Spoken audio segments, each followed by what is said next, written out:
ലാലേട്ടന്റെ തുടരും. So first of all ആദ്യം താങ്ക്സ് പറയാനുള്ളത് നമ്മുടെ തരുൺ മൂർത്തിയോടാണ്. സോ ഒരു തരുൺ മൂർത്തി മാജിക് അല്ലെങ്കിൽ ഒരു ലാലേട്ടൻ തരുൺ മൂർത്തി മാജിക് എന്നൊക്കെ നമുക്ക് വേണമെങ്കിൽ പറയാം. ഈ സിനിമയൊക്കെ ഫസ്റ്റ് ഡേ ഫസ്റ്റ് ഷോ കണ്ടവര് യു ഗായ്സ് അത ലക്കിയസ്റ്റ് എന്നേ ഞാൻ പറയുള്ളൂ. ഒരു പരസ്പര ബന്ധമില്ലാത്ത ഒരു എക്സാം എഴുതാൻ പോയ എന്തായിരിക്കും അവസ്ഥ? അതന്നെയാണ് നടന്നിട്ടുണ്ടാവുക. അതായത് എഞ്ചിനീയറിംഗ് പഠിച്ച ഒരാൾ MBBSന്റെ എക്സാം എഴുതാൻ പോയ ഒരു കാര്യം അറിയില്ല, നമുക്ക് ഈ സിനിമയുടെ ജോണർ എന്താണെന്ന് അറിയില്ല, എന്താ നടക്കാൻ പോണെന്നും അറിയില്ല. And you guys will get A life time theatre experience. ആ ഒരൊറ്റ കാര്യത്തിൽ മാത്രമേ എനിക്ക് അസൂയുള്ളൂ. ഇപ്പോഴൊക്കെ ടിക്കറ്റ് എടുക്കാൻ പോയി കഴിഞ്ഞാൽ കാണാം ആൾക്കാർ ആലത്തൂരിൽ നിന്ന് കോട്ടായിലോട്ട് ഈ പ്രായമായിട്ടുള്ള ആൾക്കാരൊക്കെ നട്ടപ്പൊരി വെയിലത്ത് ഈ വെയിലും കൊണ്ട് വരികയാണ്. So the craze for this guy and his movies unbeatable എന്ന് വേണമെങ്കിൽ പറയാ. സോ യൂഷ്വലി നമ്മൾ നോക്കുമ്പോൾ ഈ ഫാൻ ബോയ് പണ്ണൽ എന്നൊക്കെ പറഞ്ഞിട്ട് എല്ലാവരും ലാലേട്ടന്റെ സ്റ്റാർഡം ദ ബ്രാൻഡ് എല്ലിനെയാണ് എക്സ്പ്ലോർ ചെയ്യാൻ നോക്കുക. അവിടെയാണ് തരുൺ മൂർത്തി കുറച്ച് വ്യത്യസ്തനായത്. ആക്ടർ മോഹൻലാലിനെയാണ് ആൾ എക്സ്പ്ലോർ ചെയ്യാൻ നോക്കിയത്. അത് നമുക്ക് ഈ സിനിമ കണ്ട കറക്റ്റ് ആയിട്ട് മനസ്സിലാവും. 200% സാറ്റിസ്ഫാക്ഷൻ എന്ന് വേണമെങ്കിൽ പറയാം. സോ പണ്ടൊരു മഹത് വ്യക്തി പറഞ്ഞിട്ടുണ്ടായിരുന്നു, മോഹൻലാലിന് ചാലഞ്ചിങ് ആയിട്ടൊരു സ്ക്രിപ്റ്റ് കിട്ടിയാൽ മാത്രമേ അതിന്റെ മുകളിൽ നിൽക്കുന്ന പെർഫോമൻസ് കാഴ്ചവെക്കാൻ പറ്റുള്ളൂ. അത് നമുക്ക് ഇതിൽ ക്ലിയർ ആയിട്ട് കാണാം. The GOAT of Malayalam cinema no, the GOAT of Indian cinema never, the GOAT of cinema എന്ന് വേണമെങ്കിൽ പറയാം. വെറുതെ ഒന്നല്ല ഇങ്ങനെ കംപ്ലീറ്റ് ആക്ടർ എന്നൊക്കെ വിളിക്കുന്നത്.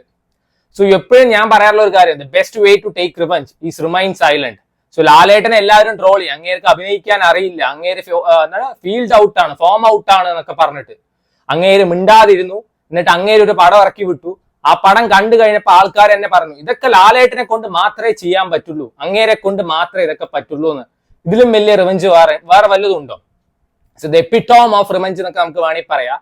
സോ യൂഷ്വലി ഞാനൊരു സിനിമ കണ്ടിട്ട് വളരെ ചുരുക്കം സമയത്ത് മാത്രമേ മാഗ്നം മൂപ്പേഴ്സ് എന്നൊക്കെ പറയാറുള്ളൂ. സിനിമയ്ക്ക് ഞാൻ പറഞ്ഞിട്ടുണ്ട്, പൊന്നിയൻ സെൽവൻ ഒക്കെ കണ്ടിട്ട്. പക്ഷെ ഒരാളുടെ അഭിനയം കണ്ടിട്ട് ആദ്യമായിട്ടാണ്, കുറെ ആയി ഞാൻ മാഗ്നം മൂപ്പേഴ്സ് എന്നൊക്കെ പറയാൻ നോക്കിയിട്ട്. പക്ഷെ അങ്ങനത്തെ ഒരു പെർഫോമൻസ് ഒന്നും ഇതുവരെ കണ്ടിട്ടില്ല. ഇന്ന് കണ്ടു, വേറെ ലെവല് സാധനം. അറിയാലോ, ഏട്ടനാണ്. അങ്ങേർക്ക് ഒരു പെർഫോം ചെയ്യാനുള്ള സ്പേസ് കൊടുത്തു കഴിഞ്ഞാൽ അങ്ങേരെ പൂണ്ട് വിളയാട്ടമായിരിക്കും എന്ന് പറയാം. ലാലേട്ടൻ കരഞ്ഞാൽ നമ്മൾ കരയും. അതന്നെയാണ് ഈ സിനിമയിൽ പല സ്ഥലത്തും നമുക്ക് കാണാൻ പറ്റുക. സോ എനിക്ക് പേഴ്സണലി ഇത്രയും സാറ്റിസ്ഫാക്ഷൻ തന്നൊരു മോഹൻലാൽ സിനിമ ഈ അടുത്ത കാലത്തൊന്നും ഇറങ്ങിയിട്ടില്ല എന്ന് പറയാം. And I am completely satisfied. So ഞാൻ എപ്പോഴും ഇപ്പൊ തരുൺ മൂർത്തി പറഞ്ഞിട്ടുണ്ടായിരുന്നു, എന്തായാലും ലാലേട്ടന് ഈ സ്ലീപ്പർ സെൽസ് ഫാൻസ് ഉണ്ട്. അതായത് അവർ ക്രിട്ടിസൈസ് ചെയ്യാൻ, ഒരിക്കലും അങ്ങനത്തെ ഒരു ഫാൻ അല്ല ഞാൻ. ലാലേട്ടനെ ക്രിട്ടിസൈസ് ചെയ്യാറുണ്ട്, ട്രോൾ ചെയ്യുന്നുണ്ട്, എല്ലാം ചെയ്യുന്നുണ്ട്. പക്ഷെ ഒരിക്കലും ഞാൻ പറഞ്ഞില്ല അങ്ങേർക്ക് അഭിനയിക്കാൻ അറിയില്ല, അങ്ങേര് ഫീൽഡ് ഔട്ട് ആയി എന്നൊന്നും ഞാൻ പറഞ്ഞിട്ടില്ല. കാരണം അങ്ങേര് ചെയ്തു വെച്ചത് അങ്ങേർക്ക് മാത്രമേ പണ്ണാൻ പറ്റുള്ളൂ. വേറെ ഒരൊറ്റ മനുഷ്യന് അതിന്റെ 7 അയലത്ത് വരാൻ പറ്റില്ല. അതൊന്നും കൂടി തെളിയിച്ചിരിക്കുകയാണ്. സോ ഫാമിലി ഓഡിയൻസിന്റെ കുത്തൊഴുക്ക് എന്നൊക്കെ വേണമെങ്കിൽ പറയാം. ആൻഡ് ഈ സിനിമ ആദ്യത്തെ ഒരു 15-20 മിനിറ്റ്സ് ഞാൻ കണ്ടപ്പോൾ I was like I will come again. ഞാൻ ഒരു തവണയും കൂടി വന്ന് കാണും. കാരണം അത്രയും ഫീൽ ഗുഡ് ക ബാപ്പ് എന്നൊക്കെ നമുക്ക് വേണമെങ്കിൽ പറയാം. അങ്ങനെയായിരുന്നു ആ പടം. ആ MG ശ്രീകുമാറിന്റെ പാട്ടും ശോഭന മോഹൻലാൽ തമ്മിലുള്ള കെമിസ്ട്രി ഒക്കെ ആയപ്പോ പിന്നെ അങ്ങോട്ട് തനി കൊണം കാണിക്കാൻ തുടങ്ങി. എന്താണ് ഇത് ചെറിയ പടോ? പിന്നീട് അങ്ങോട്ട് ജോണർ ഷിഫ്റ്റ് നടന്നുകൊണ്ടേ ഇരിക്കുകയാണ്. ആൻഡ് ആ സീൻസിനെ മാക്സിമം എലവേറ്റ് ചെയ്യാൻ ജേക്സ് ബിജോയുടെ മ്യൂസിക് വേറെ ലെവൽ പണ്ണല്. ഇതൊക്കെയാണ് പണ്ണല്. ശരിക്കും ഒരു ഫാൻ ബോയ് പടത്തിൽ ഈ ജേക്സ് ബിജോയ്ക്ക് കൊടുക്കണം. എന്നാ അറിയാം റിയൽ ആളുടെ ഈ ക്യാപ്പബിലിറ്റി നമുക്ക് മനസ്സിലാക്കാൻ പറ്റും. അമ്മാരി പണ്ണലാണ് അണ്ണ പണി വെച്ചിരിക്കുന്നത്. അത് ആപ്പ ഊപ്പ സാധനം തട്ടിക്കൂട്ട് പരിപാടിയൊന്നും അല്ല, സിറ്റുവേഷൻ ബേസ്ഡ് പണ്ണൽ. കറക്റ്റ് സിറ്റുവേഷൻ അനുസരിച്ചുള്ള BGM ആണ് ഇട്ട് കൊടുത്ത് ചില സീൻസിലൊക്കെ രോമ എണീറ്റ് നിൽക്കും. അമ്മാരി സാധനം. സോ ഇതില് നമ്മുടെ ലാലേട്ടൻ അന്നൊരു ഇന്റർവ്യൂവിൽ പറയുന്നുണ്ടായിരുന്നു, ദൃശ്യം പോലത്തെ സിനിമയാണ്. അങ്ങേരുടെ മനസ്സിൽ കള്ളൂല്ല. അങ്ങേരെ വന്നിട്ട് ഒരു ഇന്റർവ്യൂലൊക്കെ വിളിച്ചിരുത്തിട്ട് എന്താ കഥ ചോദിച്ചാൽ ചിലപ്പോൾ അങ്ങനെ കഥ ഫുള്ള് പറയും. അതന്നെയാണ് ഈ സിനിമയിൽ കാണാനുള്ളത്. സോ നിങ്ങൾ സിനിമ കാണാൻ പോകുന്നത് വെച്ചാൽ ഒരു ബ്ലാങ്ക് പേപ്പർ പോലെ, ഒന്നും മനസ്സിലില്ലാതെ ചുമ്മാ കയറിച്ചല്ല, ഒരു കിഡിലാണ് നമ്മുടെ ലൈഫ് ടൈം തിയേറ്റർ എക്സ്പീരിയൻസ് ആണ് ഈ സിനിമ ഓഫർ ചെയ്യുന്നത്. സോ മോഹൻലാലിന്റെ കാര്യം കൂടുതലൊന്നും എടുത്ത് പറയാനില്ല. അങ്ങേരെ കൊണ്ട് ഇതൊക്കെ പറ്റൂ, വേറെ ഒന്നും പറയാനില്ല.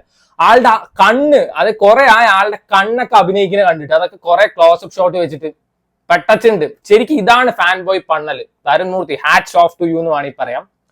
സോ പിന്നെ ഈ ശോഭന എടുത്ത് പറയണ്ടല്ലോ. ശോഭന ഇതിൽ ആദ്യം ആള് പറയേണ്ടായിരുന്നു ജ്യോതികയെ കാസ്റ്റ് ചെയ്യുമ്പോൾ. So I am not saying that she is not a talented actress, അങ്ങനെ ഒന്നും പറയുന്നില്ല. പക്ഷെ ശോഭന അല്ലാതെ വേറൊരാൾ ഈ ഒരു ക്യാരക്ടർ ചെയ്യുന്നുള്ളത് നമുക്ക് ആലോചിക്കാൻ പോലും പറ്റില്ല, ഈവൻ സ്വപ്നത്തിൽ പോലും. എടുത്ത് പറയേണ്ടത് ലാലേട്ടന്റെ ഒപ്പത്തിനൊപ്പം നിന്ന് പെർഫോം ചെയ്ത പ്രകാശ് വർമ്മ.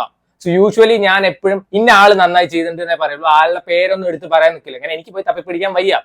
പക്ഷെ അങ്ങനെ ഞാൻ പേരെടുത്ത് പറയാം, അത്രയും എന്നെ ഇംപ്രസ് ചെയ്തിട്ടുണ്ട്. എന്നാ പെർഫോമൻസ് ആയിരുന്നു. അണ്ണാ നിങ്ങൾ ഇത്രയും കാലൊക്കെ എവിടെ ആയിരുന്നു? അതാണ് എനിക്ക് മനസ്സിലാവാത്തത്. പീക്ക് ലാലേട്ടന്റെ ഒപ്പത്തിന് നിന്നിട്ട് ഈ ജോർജ് സാറ് വിളിച്ചിട്ട് അങ്ങേറെ കുറെ സാധനങ്ങളുണ്ട്. പട്ടയായിരുന്നു അഭിനയിച്ച ഈച്ച് ആൻഡ് എവ്രി വൺ ഈ സിനിമയിൽ. മറ്റേ ആനന്ദത്തെ പയ്യനുണ്ട്, ലാലേട്ടന്റെ മക്കളായിട്ട് അഭിനയിച്ച എല്ലാവരും അടിപൊളിയായിരുന്നു. മണിയും പിള്ള രാജു പെട്ടാന്നൊക്കെ വേണമെങ്കിൽ പറയാം, ആള് നല്ല രസം. മറ്റേ കുട്ടിച്ചൻ പറഞ്ഞ ക്യാരക്ടറിനെ ഇനി ഒരാൾ കയ്യിൽ നന്നായി ചെയ്യാൻ പറ്റുന്ന എനിക്ക് തോന്നുന്നില്ല.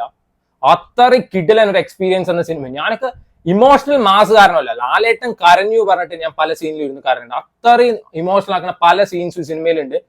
സോ യൂഷ്വലി എനിക്ക് ഈ സിനിമയുടെ മാർക്കറ്റിംഗ് പറഞ്ഞിട്ട് കണ്ട് ഇന്റർവ്യൂസ് കൊടുക്കുന്നതൊന്നും എനിക്ക് വലിയ താല്പര്യമുള്ള കാര്യമല്ല, ഞാൻ അത് കാണാറുമില്ല. പക്ഷെ ഇവരുടെ ഒരു മാർക്കറ്റിംഗ് സ്ട്രാറ്റജി എന്നെ ഭയങ്കരമായിട്ട് ഇംപ്രസ് ചെയ്തിട്ടുണ്ട്. നമ്മൾ നോക്കുമ്പോൾ വേണമെങ്കിൽ മോഹൻലാൽ, ശോഭന ഇഷ്ടംപോലെ ഇന്റർവ്യൂസ് അവർക്ക് കൊടുക്കുക, പക്ഷെ അവരത് ചെയ്തില്ല.